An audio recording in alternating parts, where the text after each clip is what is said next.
Chapter 1. The movie begins in 1941 when Colonel Hans Landa, a Waffen SS detective proudly referred to as the Jew Hunter, pays a visit to French dairy farmer Perrier Lapidite. Landa claims to have used up his French after engaging in light conversation and drinking some of Lapidite's excellent milk. He then requests to switch to English. Landa then states in English that according to his papers, all Jewish households in the vicinity of Lapidite's district have been located with the exception of the Dreyfuses, who had completely disappeared over the past year. Landa thinks that someone is doing a great job of concealing them. He begins to ramble on the reasoning behind his pursuit of Jews, before acknowledging that a thorough search of Lapidite's home is necessary. Lapidite eventually confesses to hiding the Dreyfuses under the floorboards after Landa successfully coerces him. He extends his gratitude to Lapidite for the milk and his hospitality in French before opening the door and appearing to call out to Lapidite's family. But in reality, it is the booted Wehrmacht soldiers who enter. The troops execute Landa's orders by firing their weapons into the floorboards, murdering the Dreyfuses. However, Shosanna, a teenage girl, is heard making a disturbance, and Landa spots her rushing into the hills. Landa considers shooting her with his revolver, but decides against it. Chapter 2. 3 years later, in 1944, just before the Allied invasion of France. Brad Pitt's portrayal as redneck Lieutenant Aldo Raine addresses his freshly organized 8-member Jewish American Commando unit in formation. He continues by telling them in drill sergeant fashion that they will be dropped behind enemy lines to wreak havoc on any Nazi soldiers they come across in an effort to terrorize the Germans. He goes on to say that the Nazis themselves lack humanity and are not deserving of any humane treatment in return. Hence, the norms of military behavior will not apply. He says that each and every member of his command owes him a debt of 100 Nazi heads and that he has Apache blood in his veins. The next scene shows us a furious Adolf Hitler mocking 2 of his military command because they are unable to deal with the Bastards, whose actions are demoralizing his fighting forces. Hitler then conducts an interview with Private Butz, the sole survivor of a patrol that had just been ambushed and massacred by Bastards. A flashback is used to tell Butz's story. All of the soldiers have already died, save for 3, Butz, Sergeant Werner Rachman, and another soldier. When Rachman refuses to reveal the location and details on a nearby Nazi patrol, Raine forces him to come forward and threatens to have him killed. Rachman is adamant that he won't divulge any information that might endanger other German soldiers, so Raine orders Sergeant Donny Donowitz, also known as the Bear Jew by German soldiers, to beat Rachman to death with a baseball bat. The Bastards are all very amused by this, and Raine orders that Rachman be killed. In a fit of elation, both survivors are shot to death. The non-English speaking Private Butz is then questioned by Raine. Their translator is Willem Wicke. Demoralized by his sergeant's brutal death, Private Butz promptly gives the Bastards all the information they require before being released by Lieutenant Raine. However, not before branding Private Butz with a swastika he carved with his own specially made Bowie knife. Chapter 3. As of June 1st, 1944, Shosanna is posing as Emanuele Menu. It's not made clear how she does it. Additionally, Friedrich Zoller, a fame-hungry former sniper turned actor whose exploits are highlighted in the Nazi propaganda film Stolz der Nation, chooses her as the proprietor of a movie theater in the heart of Paris for the screening of the movie. He persuades Joseph Goebbels to hold the premiere in Shosanna's theater because he is in love with her. However, Shosanna does not share Zoller's sentiments. Shosanna understands that having so many senior Nazi officers and officials around gives her a great chance to get retribution.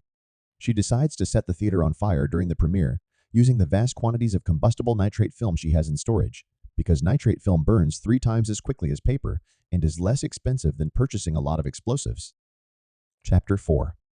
In the meantime, the British also learned that the Nazi leadership intended to attend the premiere, so they sent Lieutenant Archie Hycox, a British officer, to Paris to oversee Operation Kino, an assault on the cinema that included the Bastards and a German double agent by the name of actress Brigitte von Hammersmark. In a meeting with General Ed Finesh and Winston Churchill, Hycox is selected for the assignment due to his knowledge of German filmmakers. Hycox and 2 of the Bastards, Wicke and the insane Hugo Stiglitz, are scheduled to meet with Brigitte von Hammersmark. The only issue is that on the night of the rendezvous, Wilhelm, a German staff sergeant, is having his son's birth celebrated with his fellow soldiers. Hycox starts up a conversation with one of the present German soldiers, who remarks that his accent is odd. Although Hycox is a fluent German speaker, Dieter Hellstrom, an SS major who is also in the tavern, also detects the strange accent. Hecox is using his British accent. Hellstrom joins Hecox and von Hammersmark and engages them in a game of guessing using his King Kong playing card. He offers to pay for a round of drinks for the group.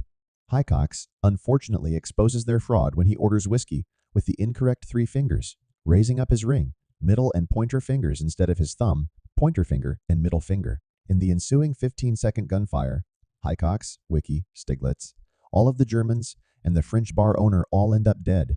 Only Wilhelm survives, begging for his life in a standoff with the Bastards, just as Bridget takes out Hecox's revolver and shoots Wilhelm 4 times, killing him. Later, after taking Bridget to a nearby animal clinic to care for her bullet wound, Raine confronts her there and questions her.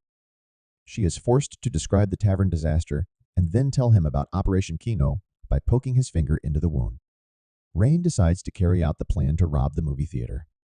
In order to employ suicide explosives, Raine chooses 2 of his best men, Donowitz and Omar Ulmer. The 3 of them would pretend to be Italian filmmakers accompanying Bridget to the ceremony. One of Bridget von Hammersmark's shoes was left behind as Colonel Landa, a current SD officer, investigated the bloodshed in the French pub. Landa also discovered an autographed serviette that Bridget had signed for Wilhelm's son, indicating that she was present and might have been hurt.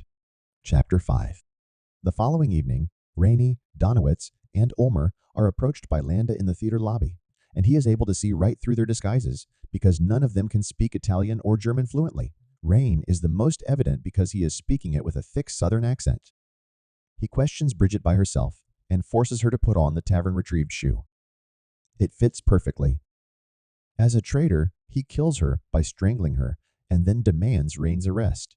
Raine learns that Private Yudovich, one of his men, has also been taken prisoner and is on the truck with him as they are being hauled away. Landa reveals that he is a traitor. He tells Raine and Yudovich that in order to put a rapid stop to the awful war, all 4 major Nazi officials must be assassinated while they are alone at a closed restaurant.